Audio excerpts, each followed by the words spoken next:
Two people in love do not live in isolation. Their love is a source of strength with which they may nourish not only each other, but also the world around them. And in turn, we, their community of family and friends, have a responsibility to this couple. By our steadfast care, respect, and love, we can support their marriage and the new family they are creating today.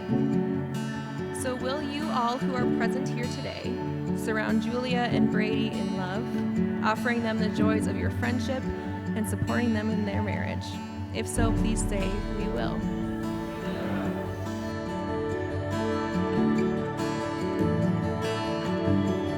Look at one another and remember this moment in time. Before this moment, you have been many things to one another. Shortly, you shall say a few words that will take you across a threshold of life, and things between you will never quite be the same.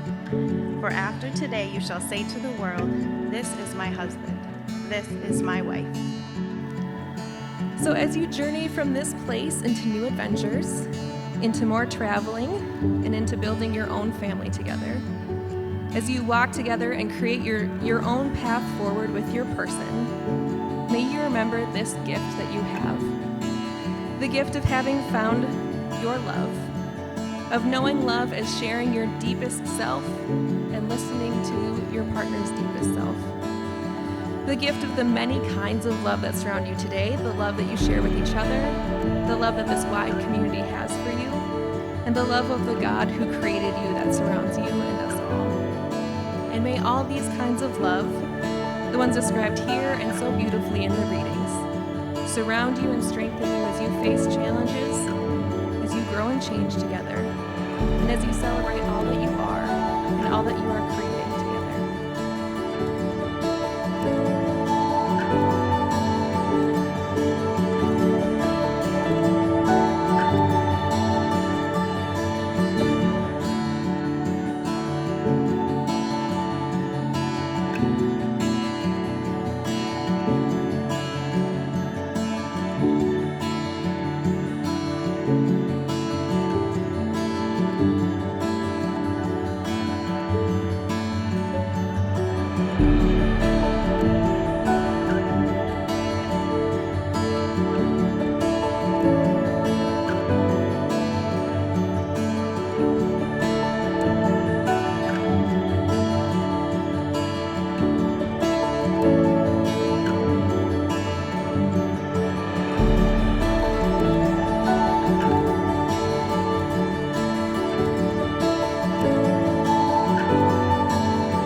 About 4 years ago, Julia stepped into the living room of our tiny shared apartment and said, without warning, "Brady Bresnahan asked me out for coffee."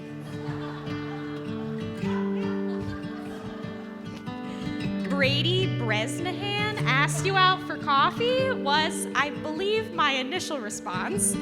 Because although everyone in our high school knew Brady's name, neither of us really knew anything about him as a person. Julia explained that Brady was starting grad school at the U and, in more or less words, didn't have any friends. So he was reaching out to distant connections in order to build a sense of community at school and in the city.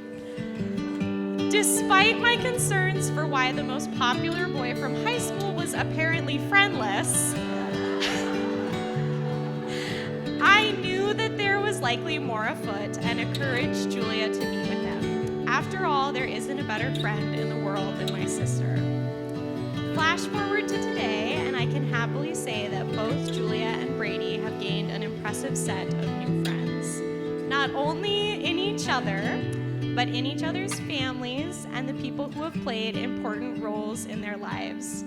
It has been a joy watching their friendship become the partnership it is today, and those who know them well know just how fun it is to be around this couple. Their playful spirit and readiness for adventure permeates into everything they do, and I have no doubt that their marriage will be a reminder to others of how silliness and play knows no age. So to Brady, my new friend, thank you for being such a wonderful match for my sister. You fit seamlessly into our family, and our weekend trips to Faribault are better with you in them. No one can make Julia smile just like you do, and I'm excited to see what the future holds for you and our families. Now to Julia, my old friend, where do I even begin? I look up to you more than you'll ever know, and if even a shred of your kindness has rubbed off on me, I'll be set for life. I may no longer live across the hall from you, but I promise to bother you in your room for the rest of our lives. I love you more than words, and I'm so happy for the future ahead of you. With that, I'd like to raise a toast to the newlyweds and the wonderful display of friendship in this room tonight. May your marriage be joyful and filled with excitement, prosperity, and fun. To friends, to love, to Julia and Brady.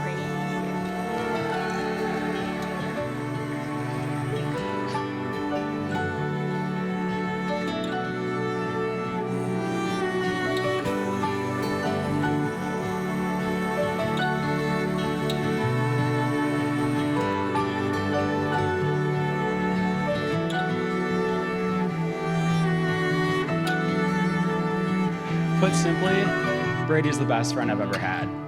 Not just the closest, but the best. And the thing that impresses me most is that over all the years of knowing him, the qualities that make him great haven't changed. He's still quick to do the right thing. He's still consistently himself in every situation. He's still loyal and will support you in whatever it is that you need. After I met Julia, it was obvious that she's one of the kindest and most gentle people I will ever meet.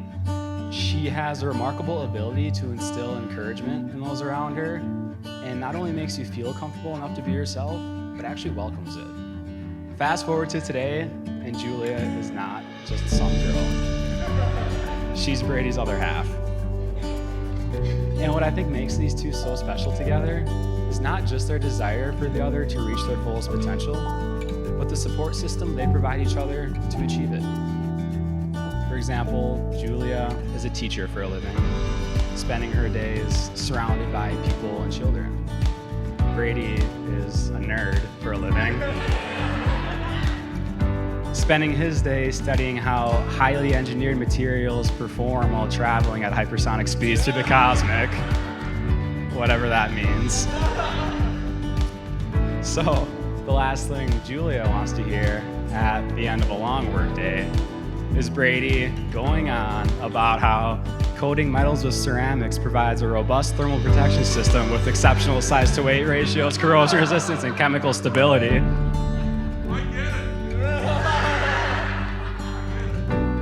But she listens and pretends to care anyway. And if that's not support, I don't know what is. So, as of today, when one of you is working toward a goal, you will not only have your own strengths, which would take each of you very far, but both of your strengths combined. And with that, there's no limit to what you can do, and I can't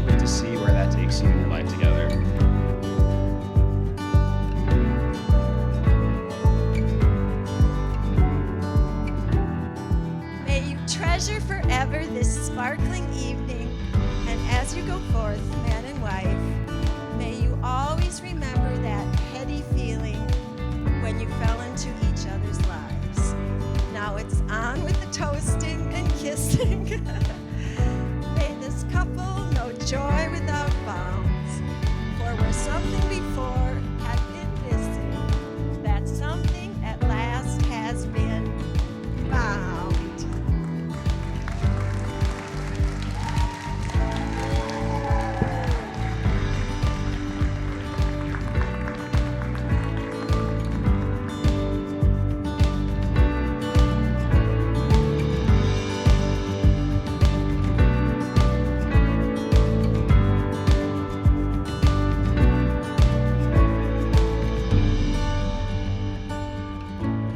So basically, marriage is a journey through life, and when you go on that journey, touch often and hold hands as you walk through to the very end. The things I've always found with Mom is that say I love you a lot, especially when you hug and when you part. Try not to be mad for more than 24 hours. And if things get really rough, remember that what you have now is what you hoped and dreamed for in the past. And if you have what you love, you don't need anything